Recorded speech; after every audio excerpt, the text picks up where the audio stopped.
Shalom warga kerajaan, masih mengenai orang-orang muda. Dan di dalam 1 Raja-Raja pasal 20, Raja Israel di utara yaitu Raja Ahab sedang menghadapi kerajaan yang jauh lebih besar daripada dia, itu kerajaan Asyur dipimpin oleh rajanya langsung Ben-Hadad. Tapi ayat 13, perhatikan. Kata seorang nabi, kamu lihat orang yang jumlahnya banyak ini, bukan cuma ramai, multitude. Hari ini juga kuberikan kemenangan kepadamu, supaya engkau tahu bahwa akulah Tuhan. Saya nggak tahu apa yang saudara hadapi hari ini. Musuh yang paling besar, apapun bentuknya. Ada penyakit, soal keuangan, soal keluarga. Tetapi Ahab tanya, dengan bantuan siapa? Melalui siapa? Ya, tidak dikatakan bantuan. Siapa yang akan maju perang? Pakailah orang-orang muda, pengiring kepala-kepala daerah. Orang-orang muda. Lalu siapa yang akan memerintahkan perang? Kamu. Seorang pemimpin harus memberikan arah yang jelas. Tetapi ini sesuatu yang very unusual. Kalau latar belakang kita itu cerita tentang orang-orang Spartan. Mereka dipersiapkan mulai kecil. Kalau saya nonton film 300. Bagaimana Leonidas, yaitu pada waktu kecil pun dilempar di tengah hutan. Menghadapi serigala binatang buas. Dan kita sebagai umat Tuhan. Tuhan tidak pernah anggap enteng orang-orang muda. Saya tidak pernah anggap enteng orang muda. Ya saudaraku. Dan firman Tuhan berkata cuma ada 232. Itu jumlah kecil sekali. Ya tentara cuma 7.000 tapi musuhnya puluhan ribu. Mereka menyerang waktu tengah hari. Dan kita tahu mereka mengalami kemenangan yang gilang gemilang. Ketika orang-orang muda itu maju menyerang lebih dahulu. Coba perhatikan ini. Kita ingat salah satu warrior kita yang masih muda, David. Ketika melihat Goliat, sementara Saul yang mantan diurapi itu dan semua tentaranya yang profesional tetapi tidak diurapi melarikan diri sembunyi. Maka David berlari ke arah daripada Goliat. Saudaraku jangan lupa itu. Apa kelebihan anak-anak muda? Semangat, entusiasme, ya, tidak terlalu banyak pertimbangan. Saya percaya akhir zaman ini Tuhan pasti memakai orang-orang muda. Pencurahan Roh Kudus pertama kepada putra dan putrimu. Terjemahan bahasa Indonesia salah, anak-anak. Your sons and your daughter. Lalu kemudian orang-orang mudamu. Baru ranking ketiga, orang-orang tuamu akan bermimpi. Apa senjata mereka? Profesi. Kalau orang tidak diurapi Roh Kudus tidak mungkin bernubuat. Mendapat penglihatan. Penglihatan apa yang saudara harus lihat? Bukan orang banyak itu musuh yang besar. Tetapi kemenangan yang Tuhan sediakan. Rasul Paulus berkata, kita bersyukur pada Tuhan yang selalu membawa kita di jalan kemenangannya. Ini sesuatu yang sangat tercatat dalam sejarah ya. 300 orang Spartan menghadapi 1 juta tentara daripada Persia, saudara. Dan mereka yaitu mencegatnya di sebuah tebing ataupun yaitu belahan batu ataupun gunung batu yang namanya Thermopylae. Thermopylae itu artinya gerbang panas, saudaraku. Dan saya berdoa supaya semua orang muda yang mendengarkan berita ini dan yang berjiwa muda, semuanya akan berkata, yes Lord. Tuhan memberkati kita semua. Terimalah kemenangan di dalam nama Yesus. Amin. Shalom, shalom Kingdom Netizen. Terkhusus untuk keluarga besar Roh Kudus. Kita bersyukur kita boleh beribadah online bersama di tempat ini, saudaraku. Mari kita persiapkan hati kita. Kita bawa setiap kerinduan kita. Sungguh-sungguh hampiri tahta kasih-Nya yang kudus. Sebab Dia Allah yang hidup, Dia Allah yang berkuasa, Dia Allah yang selalu ada bersama-sama dengan kita. Terima kasih Tuhan. Terima kasih Bapa. Saat ini Tuhan, kami satukan hati kami Bapa. Tuhan. Mengenal Allah kami yang hidup. Kami mau dekat denganmu Tuhan. Kami mau hidup di dalam kebenaran-Mu ya Bapa. Terpujilah namamu Tuhan. Terpujilah namamu Yesus. Haleluya. Kami bersyukur Tuhan. Kami bersyukur. Kami bersyukur.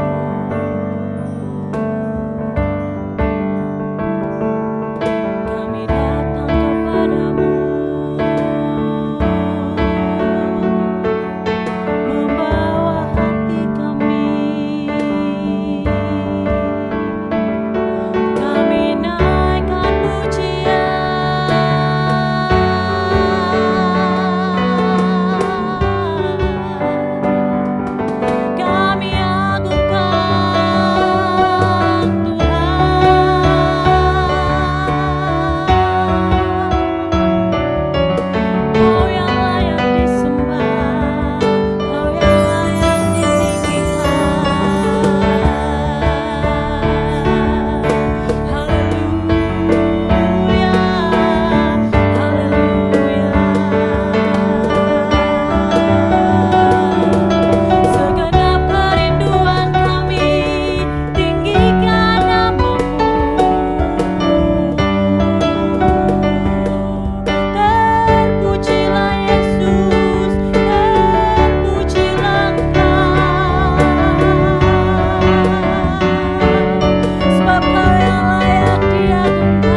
sempurnakan selalu dalam segenap jalanku, memuliakan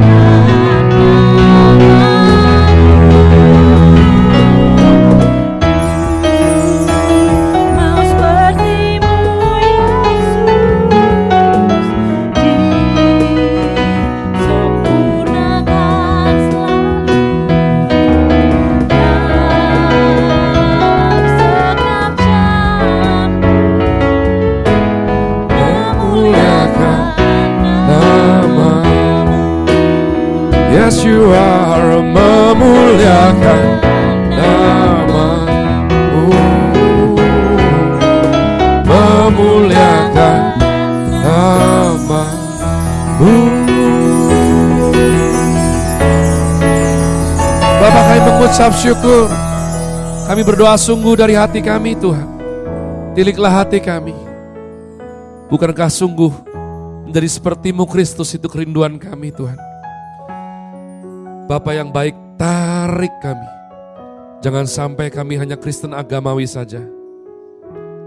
Kami tidak mau di ujung kisah hidup kami tidak diakui sebagai anak. Sebab Kau berkata bahwa kami umat pilihan dipanggil untuk menjadi anak-anak Tuhan, ahli waris kerajaan Allah. Buatlah hati kami faham Tuhan. Buatlah jiwa kami percaya mengenai hal tersebut. Ajarlah kami Roh Kudus untuk beroleh pengenalan yang betul, yang dalam mengenai Bapa di sorga. Terima kasih Tuhan. Terima kasih. Hari ini kami semua hamba-Mu terkhusus berdoa Tuhan untuk Roh Kudus keluarga besar. Biarlah perkenanan Tuhan ada atas mereka. Sehingga meskipun ibadah via online, tapi api Roh Kudus itu tetap menyala-nyala untuk mereka tidak kendor sedikit pun. Gugah hati mereka. Bangkitkan supaya senantiasa ada kegerakan melayani Tuhan. Hamba hanya alat. Urapilah hamba-Mu Roh Kudus untuk sampaikan firman Tuhan dengan hidup dan berkuasa. Mari kita semua yang sambut firman Tuhan penuh sukacita bersama katakan, amin, amin, amin, amin. Shalom, shalom Kingdom Netizen. Terkhusus hari ini dengan berbahagia, terima kasih untuk keluarga besar Roh Kudus yang sudah mempercayai saya menyampaikan firman Tuhan untuk minggu ini. Ya, shalom Om Gatot dan juga Tante dan semua rekan-rekan saudara di sana. Ya, saya bersuka cita, saya merindukan kalian semua. Terima kasih Tuhan Yesus. Tema khotbah daripada Rock Ministry bulan ini adalah develop. Saya berikan tajuk firman Tuhan hari ini, Developing Kingdom Human. Bagaimana membangun manusia-manusia kerajaan ini. Nah umat Tuhan, mari bergegas kita menuju ayat kunci yang diberikan oleh Bapak Gembala Senior kita, Timotius Arifin Teja Sukmana. Lukas 2 ayat 52. Mari semua meskipun di rumah masing-masing, buka ya, jangan malas. Lukas pasal 2 ayat yang ke-52. Dan Tuhan Yesus makin bertambah besar dan bertambah hikmatnya dan besarnya dan makin dikasihi oleh Allah dan manusia. And Jesus increased in wisdom and stature and in favor with God and men. Increased in wisdom, 1, stature, 2, and in favor with God and men. Nah umat Tuhan, ini adalah sedikit salah paham yang seringkali terlewatkan di benak orang Kristen. Sehingga bisa Kristen bertahun-tahun tapi hidupnya tidak berubah. Engkau harus mengerti satu perkara terlebih dahulu, bahwa tidak ada satu iman keyakinan pun di muka bumi ini yang umatnya itu diizinkan menyebut Tuhan sebagai Bapa selain Kristen. Maafkan saya terbuka untuk dialog saudara, karena saya juga belajar apologetika. Istilah pulang ke rumah Bapa, anak Tuhan.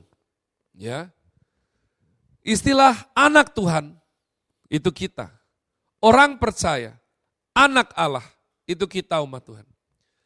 Kita diberikan roh supaya diperkenan memanggil dia ya Aba, ya Bapa. Jadi ini adalah warisan Ini harta karun kita sebagai manusia ciptaan, di tengah-tengah 7 miliar manusia di muka bumi sekarang ini. Kita diperkenan untuk memanggil Tuhan, ya Aba, ya Bapa. Namun tahukah saudara, tingkat daripada keberuntungan atau anugerah itu apa? Karena kalau kita ini anak, maka kita harus hidup dalam suatu value yang Bapa tetapkan. Jadi umat Tuhan, kalau Bapak kita itu raja di atas segala raja, ya, King of Kings. Jadi kira-kira kita ini siapa umat Tuhan? Kalau kita belajar monarki, ya hierarki kerajaan, maka engkau harus mengerti bahwa putra-putri seorang raja itu sebutannya apa?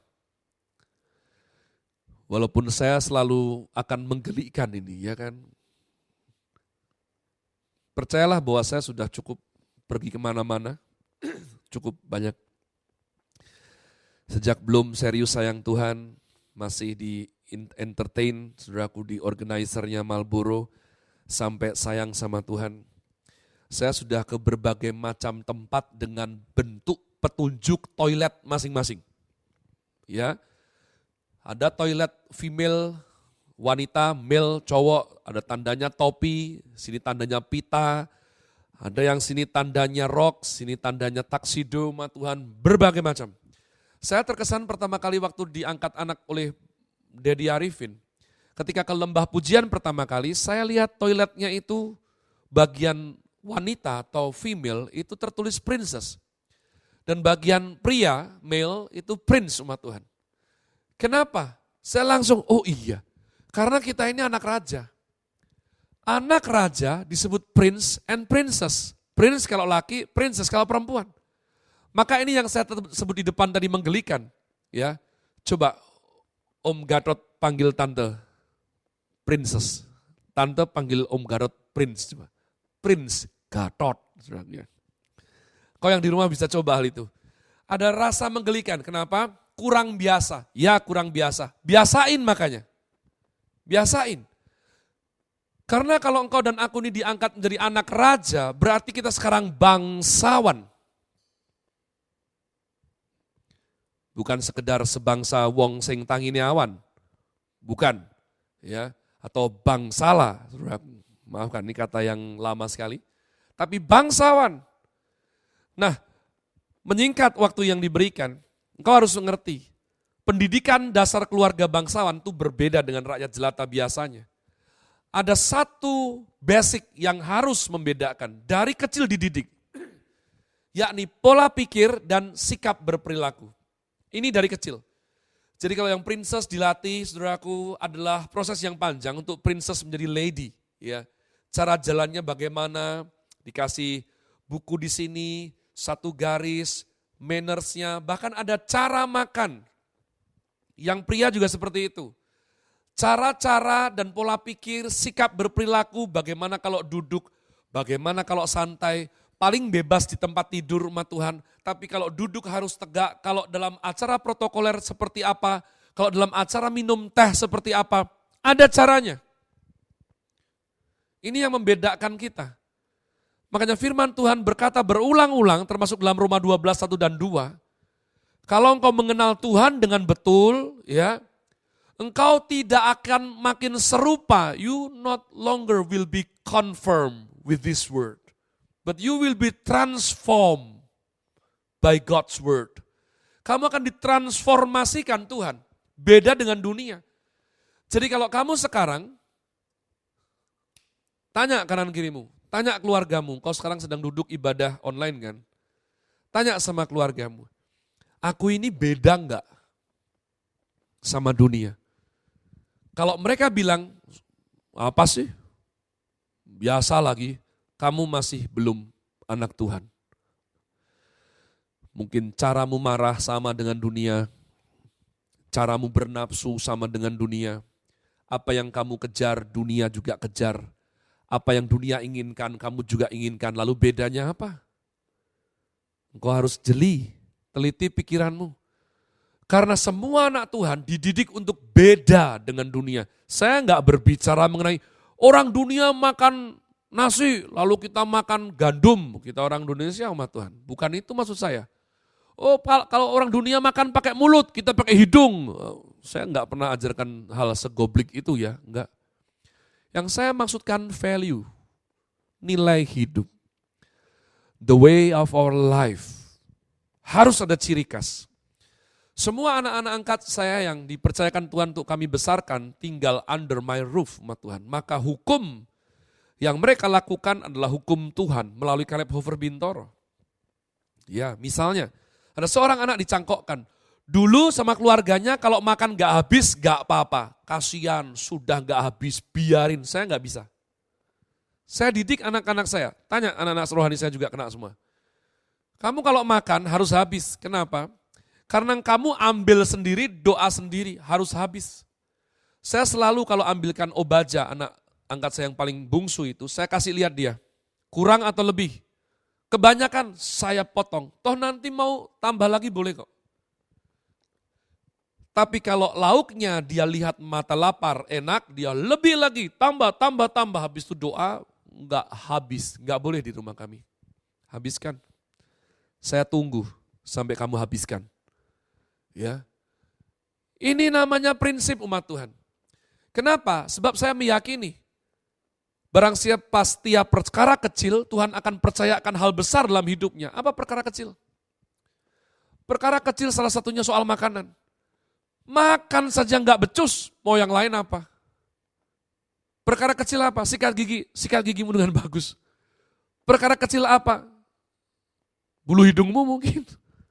Kalau cukur harus bersih, kalau mandi harus berkualitas, pakai fashion yang proper, yang patut. Perkara kecil, belum berbicara mengenai uang MM-an. Belum berbicara mengenai tanggung jawab besar di panggung melayani Tuhan. Ya. Perkara kecil mungkin naik kamar tidur, tempat tidurmu dengan kaki yang sudah bersih, cuci kaki terlebih dahulu. Perkara kecil mungkin untuk membiasakan toilet di rumahmu bersih. Sebab kalau kamu gagal hal demikian, bagaimana? Mau bisa dipercayakan hal besar. Orang yang tidak mengenal konsep kerajaan dengan betul, itu kalau diberikan berkat luar biasa, dia akan jadi temannya setan umat Tuhan. Dia akan pakai semua kekuatan itu untuk hal egois dan kedagingan dia semata. Jadi umat Tuhan ini adalah prinsip yang harus kita mengerti. Kenapa? Karena kita anak. Nah ayat kunci yang tadi kita baca umat Tuhan, Lukas 2 ayat 52. Dan Yesus makin bertambah besar dan bertambah hikmatnya dan besar dan makin dikasihi oleh Allah dan manusia. Ya. Itu relate dengan Lukas 2 ayat 40. Saya bacakan buat kamu saudaraku. Lukas 2 ayat 40, anak itu, ya, anak itu, belum ada namanya, anak itu walaupun A-nya besar, bertambah besar, menjadi kuat, penuh hikmat, kasih karunia Allah ada padanya. Ayat 40 disebut anak itu 52 dan Yesus sudah ada namanya karena 12 tahun saudaraku bar mitzvah. Ada orang berkata bahwa kalau anak itu remaja 17 tahun ke atas, itu sudah akil balik. Ya. Ada yang berkata bahwa kalau pria itu artinya 21 tahun. Perempuan itu 17 tahun, sudah dianggap dewasa. Kalau laki 21 tahun. Ada teman saya yang bilang, selama belum 18 tahun saya ketat. Karena di Belanda Pak, kalau udah lebih dari 18 tahun saya nggak bisa apa-apa sebagai orang tua. Dia punya hak independen sendiri. Wow. Dalam kerajaan Allah tidak ada independen. Roh independen itu adalah asal mula rebellion. Ya. Kau dan aku diberikan roh seorang anak. Kalau anak umat Tuhan harus punya prinsip, dia harus menghormati papa mamanya. Firman Tuhan berkata, hormatilah ayah ibumu tanpa embel-embel lain. Pak, papa mama saya nggak pantas dihormati. Mereka bikin dosa terus, mereka tidak sayang sama Tuhan, tetap hormati. Siapa yang suruh ikut jalan hidup mereka? Tidak kan? Tapi menghormati mereka, itu perintah Tuhan. Hormati mereka, jangan punya roh independen. Ya, kenapa ada anak jalanan? Karena mereka nggak mau di rumah. Saya mau hidup sendiri. Faktanya sendiri apa? Tidak, mereka berkomunitas berkelompok. Karena mereka harus bikin dosa bersama-sama. cuman gak mau diatur. Bergerak seperti angin dan awan katanya. Secara aneh saya ngerti ketua mereka di Yogyakarta ini. Cerima Tuhan. Tuhan Yesus bertambah besar, bertambah hikmatnya, makin dikasih oleh Allah dan manusia. Nah, kalau saudara perhatikan, di dalam ayat 40, bertambah besar, menjadi kuat penuh hikmat, kasih karunia Allah ada padanya. Pada ayat 52, kata kasih karunia Allah ada padanya itu lebur, hilang, menjadi makin dikasih oleh Allah dan manusia. Nah, saya dengan cepat akan sampaikan 3 item ini. Ya, so, apa yang harus kita develop? Apa yang menjadi indikator kalau kita ini bertumbuh ke arah betul? Bahwa kita anak. Kita tidak sekedar umat Allah ya. Kita anak. 3 hal. Yang pertama adalah apa umat Tuhan? Yang pertama adalah hikmat. Ya. Hikmat itu yang pertama. And Jesus increased in wisdom. Jadi translate-nya itu bertambah besar duluan, tapi saya ikut yang King James umat Tuhan ya. Wisdom first. Jadi wisdom adalah transform, bentuk transform dari pola pikir yang sudah dirapikan umat Tuhan. Pola pikir yang sudah diubahkan itu wisdom. Saya senantiasa bilang bahwa knowledge is the content of our mind. Cerdas, pinter itu adalah isi otak kita. Ya, menghafal 18.000 jenis bunga. Lalu keluarga ikan itu ada berapa? Sempat-sempatnya saudaraku untuk ngerti Danau Galilea itu ada berapa jenis ikan? 153. Saya kasih contekan. Ya, tapi kalau orang pinter seperti itu apakah pasti hidupnya itu beres? Jalan Tuhan ada padanya? Belum tentu. Saya enggak pernah lupa mengenai Go atau catur Jepang. Ya, ada satu sejarah itu catur Jepang itu juaranya masih muda sekali. Dia disebut anak jenius. Kenapa? Karena bahkan dia bisa mengalahkan yang lebih tua seniornya dalam hal Go atau catur Jepang. Tapi ikat tali sepatu tidak bisa. Ya. Jadi sininya pinter banget. Tapi ikat tali sepatu tidak bisa. Jerry ini pinter banget. Berapa simpul? 24 simpul.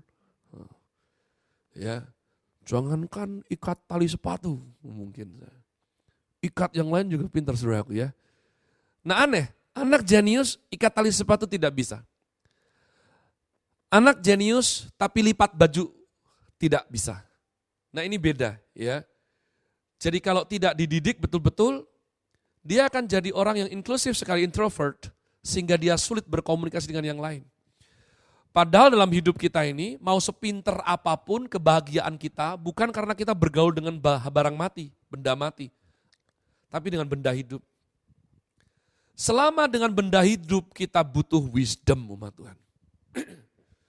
Ya, because when knowledge is the content of our life, knowledge is the content of our mind, so wisdom is the way of our life.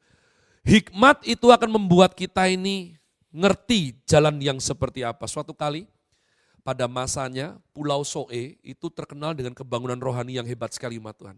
Sampai sekarang saya ketemu orang-orang mereka masih menceritakannya dengan luar biasa.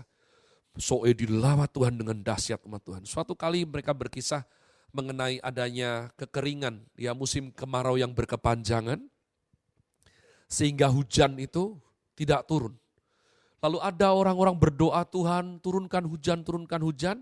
Nah kira-kira ini tentu saja ilustrasi ya, jangan diambil sebagai doktrin. Ada suara malaikat datang kepada hamba Tuhan. Besok Tuhan akan turunkan hujan. Semua gereja Kristen Katolik yang percaya di kota Soe harus datang ke alun-alun kota, lapangan, sambil membawa lambang iman masing-masing. Lambang iman masing-masing. Wah, ada yang bawa salib gede sekali saudaraku ya, berbondong-bondong. Ada yang bawa patung Yesus mungkin, patung Bunda Maria seperti itu. ada yang bawa rosario, saudaraku ya, semua membawa lambang imannya. Ada aneh sekali, ada anak kecil umat Tuhan datang, ya, dia satu-satunya yang bawa payung. Pendeta tanya, loh, yang lain kalung salib, kaos rohani, bawa salib besar-besar, bawa foto Tuhan Yesus. Kamu bikin apa, nak? Katanya suruh bawa lambang iman, Pak Pendeta. Iya, masa Kristen lambang imannya payung? Beli kalung salib atau? Katanya hari ini Tuhan mau turunkan hujan. Karena saya percaya hari ini Tuhan turunkan hujan, saya bawa payung. Nah ini wisdom umat Tuhan. Ya, supaya nanti nggak kacau balau pas pulang tidak basah kuyup. Saya bawa payung, ini lambang iman saya. Yakobus itu lihai sekali. Dia tajam. Buat apa kamu punya iman kalau nggak punya perbuatan? Sebab iman tanpa perbuatan pada hakikatnya mati. Nggak bisa. Masa ada orang lapar datang kepadamu, Pak lapar 2 hari nggak makan, mari kita berdoa. Gitu. Pakai hikmatnya umat Tuhan. Makanya yang membuat orang kepahitan banyak kecewa sama kekristenan, sama teologi ya kenapa? Makin belajar malah makin tolol. Ya, maafkan saya juga belajar teologi ya. Dan saya berjuang supaya tidak menjadi tolol dan gila. Ya, karena harusnya theos ilmu tentang Tuhan. Logi saudaraku ya, itu adalah ilmu. Jadi makin belajar sama Tuhan harusnya makin bijaksana. Tidak sebaliknya. Yang kedua dikatakan apa? Stature. Makin bertambah besar. Stature ini bukan hanya perawakan. Bukan hanya ya anakmu sekarang gendut putih ya. Ini teori daripada putra rohani saya Eliezer Agung Nugroho. Kalau kamu kulitmu kurang putih digendutin aja. Karena nanti kulitnya akan meregang. Jadi warnanya lebih muda katanya saudaraku ya. Enggak umat Tuhan. Stature ini berbicara juga mengenai eksistensi, keberadaan kita sebagai manusia. Ya. Makanya kita ini di Java Island, Pulau Jawa, mempunyai beberapa ungkapan mengenai keberadaan anak-anak ini. Contoh, orang besar baru ngumpul, anak-anak datang. Kita bilang, "Hus, sana pergi main dulu." Ini pembicaraan orang gede. Dasar anak ingusan. Pernah dengar? Anak ingusan. Tapi kan aku enggak pilek, Pak. Tetap ingusan, pergi. Merujuk kepada anak-anak yang keberadaannya belum signifikan. Nanti malah ganggu kamu, sana. Kita juga punya istilah, saudaraku, anak bau kencur. Nah ini, kalau Roh Kudus tahu jawabannya kasih tahu saya ya. Karena anak saya enggak pernah bau kencur. Mungkin ada ritual dulu waktu kecil gitu, dikasih kencur atau apa biar hangat kali ya. Saya enggak ngerti. Artinya apa? Artinya kamu jangan sini nanti malah ngeribetin, riweh hatuma. Kamu main di sana. Kita orang besar baru kerja. Berarti keberadaan dia sebagai gangguan. Yesus gak seperti itu, umat Tuhan. Dalam kitab Lukas pasal yang kedua ini dikatakan bahwa mereka ke Yerusalem dan Tuhan Yesus bercakap-cakap dengan ahli Taurat di situ. Dan mereka tidak usir Tuhan Yesus usia 12 tahun. Mereka berkata bahwa alangkah cerdas dan bijaksana anak ini. Saya punya anak angkat paling bungsu Obaja. Ya. Ilustrasi saya mengenai Obaja gak ada habis-habisnya umat Tuhan. Dia seperti apa ya, mata air gitu ya. Yang aduh, saudaraku. Tapi saya bisa bilang demikian. Kalau memang dalam prestasi akademis dia belum, nih iman saya. Prestasi jaga barang di rumah dia belum. Ya, dalam nama Tuhan Yesus biarlah bertumbuh selalu. Sementara ini prestasinya kreatif saya sebutnya, bukan nakal, tinggi sekali umat Tuhan. Tapi saya bisa bilang demikian. Di setiap kami kerja bakti bersihin rumah atau kerja, dia pasti datang untuk bantu. Ini sesuatu yang bagus sekali. Ya, entah saya baru angkat-angkat sembako atau apa, dia akan langsung membantu dengan minimal seorang anak kecil. Sehingga keberadaannya itu menyenangkan buat saya. Dia nih, bantu sana-sana. Bagaimana dengan hidupmu anak Tuhan? maafkan saya. Kalau kamu ada dan tidak ada bedanya, saya ulang. Kalau kamu ada, kamu tidak ada bedanya, that's problem. Kamu anak siapa umat Tuhan? Karena anak Tuhan tidak diciptakan seperti itu. Kamu garam, kita terang dunia.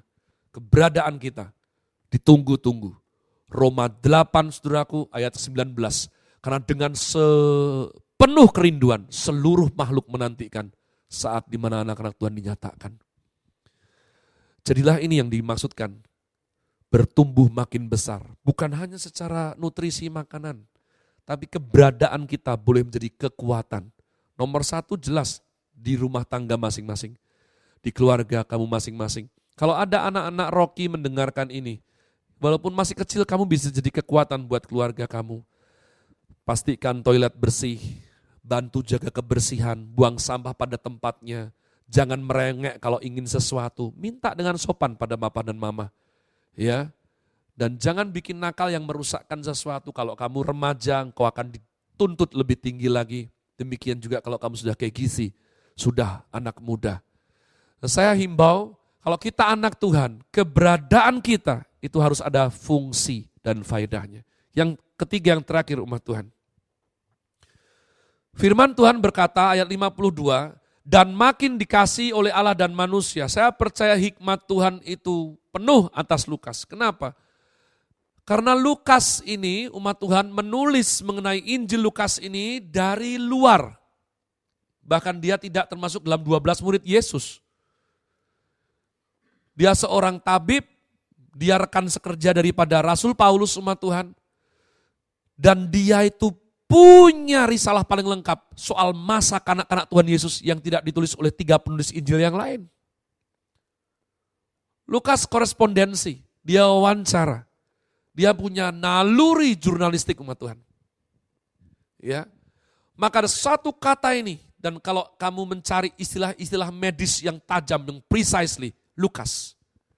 Sampai pembuluh darahnya itu pecah dan peluh keringat menetes darah. Inilah Lukas umat Tuhan. Dan mertua Petrus sakit demam. Yang lain cuma sakit. Dia enggak, demam. Dan hanya Lukas yang menyebut Galilea itu danau. Danau Galilea. Yang lain laut. Yang betul apa? Danau. Danau umat Tuhan, bukan laut Galilea. Danau. Jadi saya takjub dengan kemampuan yang diberikan Roh Kudus mengenai Lukas ini, ketajamannya untuk mengobserve. Ya, sehingga dia ceritakan kepada kita precisely, presisi. Kenapa ini penting? Because lovable.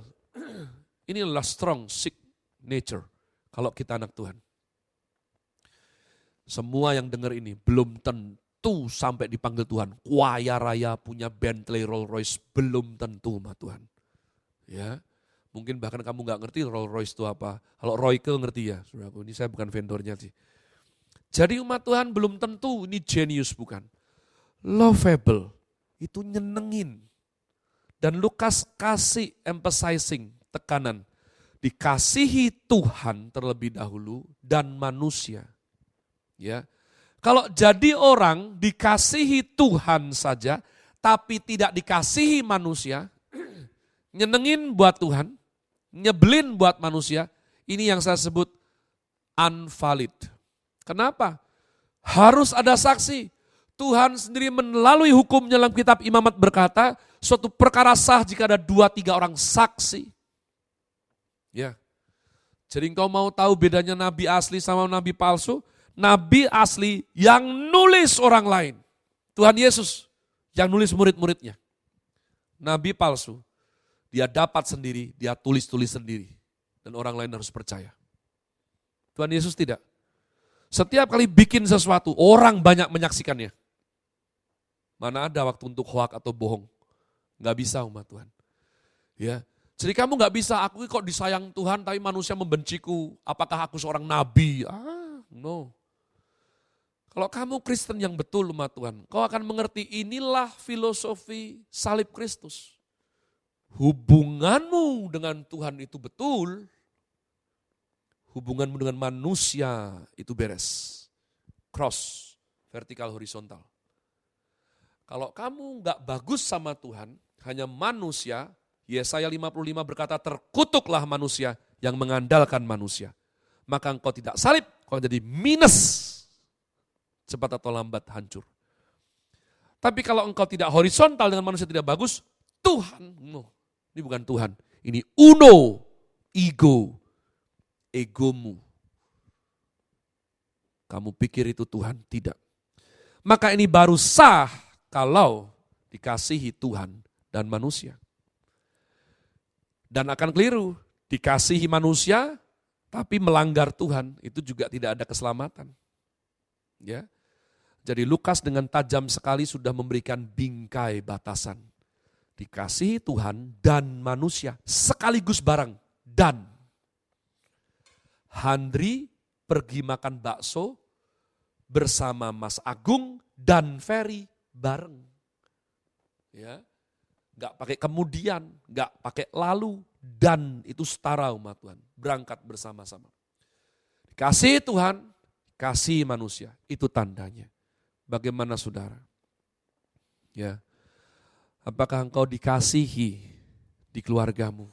Apakah engkau nyenengin tidak? Atau semua orang sebel sama kamu?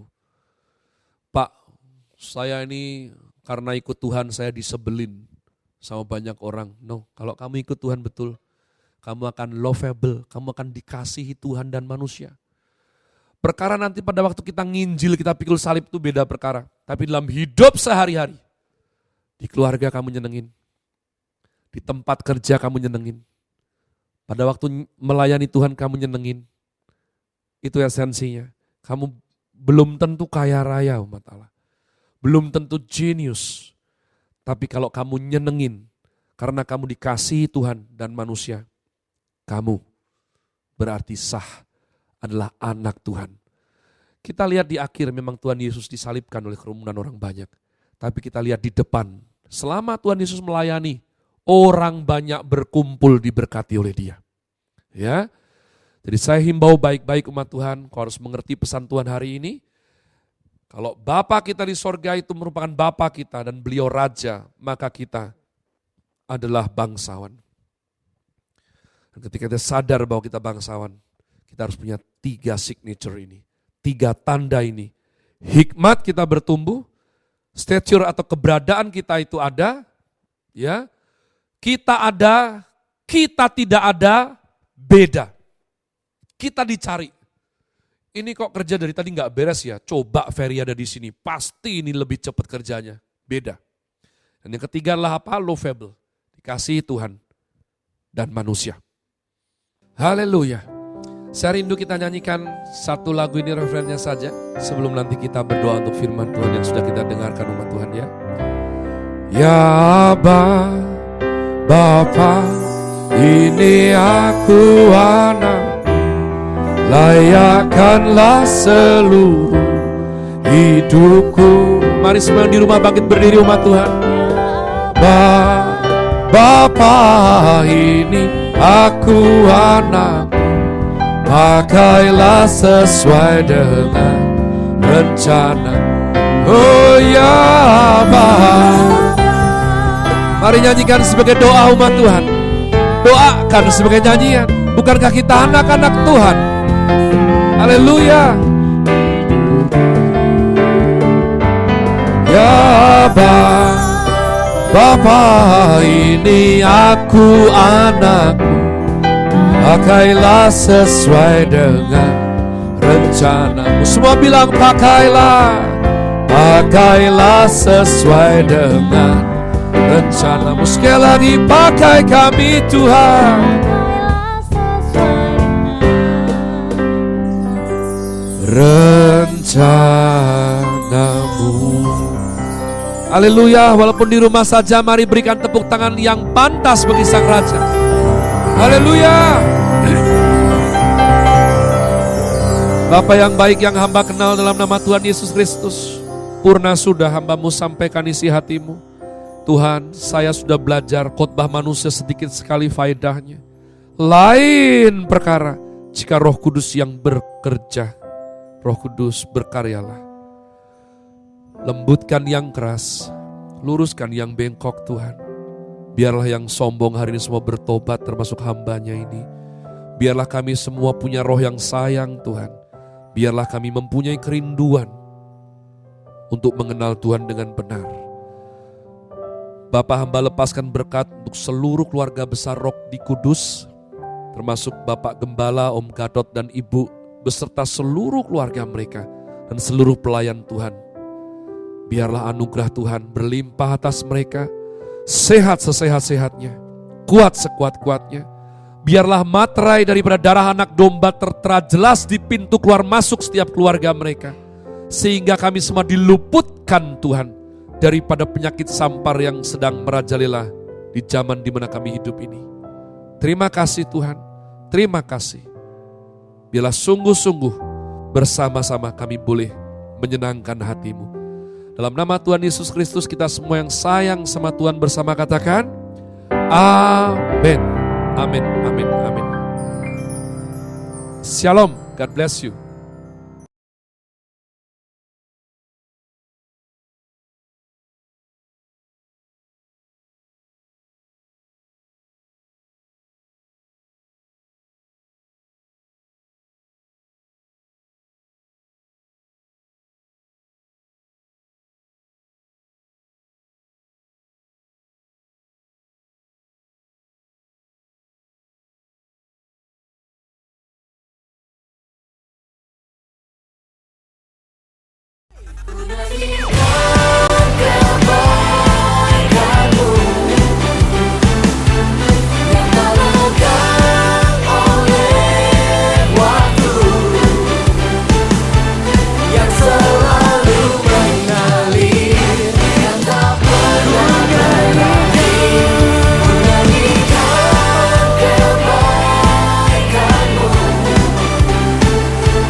Jemaat yang dikasihi Tuhan, terimalah berkat dan perlindungan dari Allah Bapa, kasih karunia damai sejahtera dari Tuhan Yesus, serta sukacita dan kekuatan oleh Roh Kudus akan menyertai hidupmu mulai hari ini sampai selama-lamanya. Di dalam nama Tuhan Yesus. Amin.